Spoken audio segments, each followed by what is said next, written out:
as I indicated, you have a speaker who has shown a tendency to be very strong when it comes to rule interpretation. Speaker Bagbin has, on some occasions, appeared like a judge who looks at the law and tries to interpret the law and apply strongly.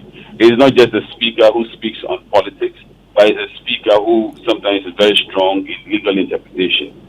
My expectation is that if he continues along the lines of how he started in the eighth parliament, which is now dying, we probably will have a continuation of the current parliament, in which his strong presence as speaker may create a semblance of balance, in the sense of he actually looking at things on the side of principle, and that will counterbalance the strong political preferences, which ultimately wins the day by way of numbers.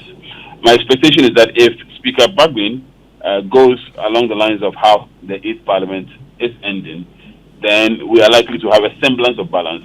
But the difficulty with that is that the decisions in parliament are very often taken on the basis of numbers, especially when you have to have a vote, unless there's a question of interpretation of the rules of parliament.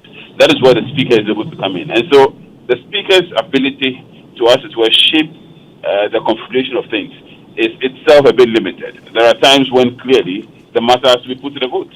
And when you have situations like that, invariably the numbers still work. And that's where ultimately I still think that it is the members of parliament themselves. They must have a psyche by way of their induction, a psyche of being members of parliament first and foremost, and then representatives of political parties next. We have had the opposite for many, many years, and unfortunately that has always been the undoing of parliament.